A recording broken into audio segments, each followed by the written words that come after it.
All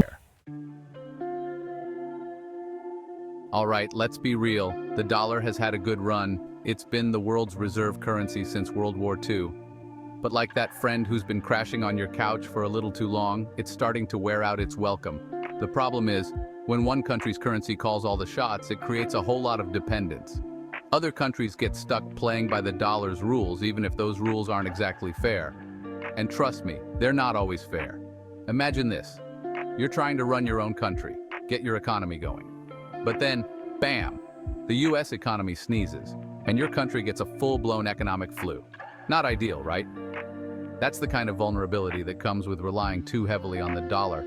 And some countries are saying, enough is enough. They're looking for a way to break free from the dollar's grip and take control of their own economic destinies. And that's where Bitcoin comes in. Stay with us. Let's talk about economic sanctions. It sounds boring, I know, but trust me, it's anything but. Imagine a country acting up on the world stage, maybe picking fights with its neighbors. Instead of sending in the troops, powerful countries like the US use their economic muscle to play referee. They slap sanctions on the troublemaker, essentially cutting them off from the global financial system. And guess what? Most of that system runs on, you guessed it, the US dollar.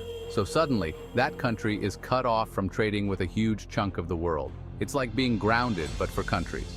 Now, sanctions can be a powerful tool to try and promote peace and human rights, but they can also be a blunt instrument, often hurting ordinary people more than the intended targets.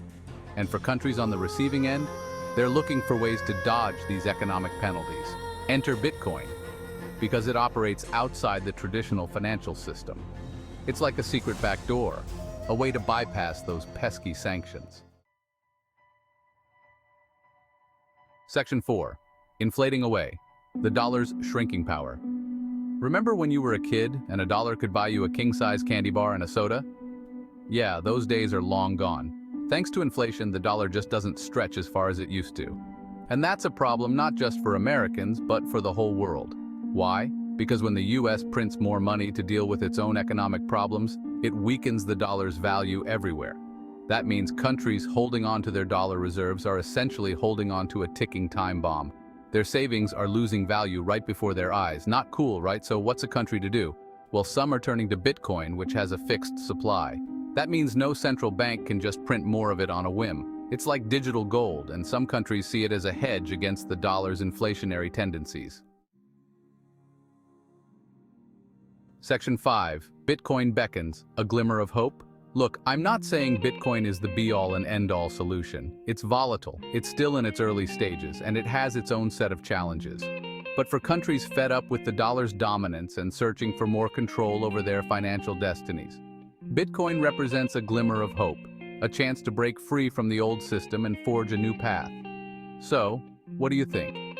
Is the dollar on the decline? Is Bitcoin the future of money? Don't forget to smash that like button and subscribe for more information, and let us know what you thought about today's topic. And just remember, when it comes to the global financial system, it's never a bad idea to have a backup plan. That's our show. See you next time.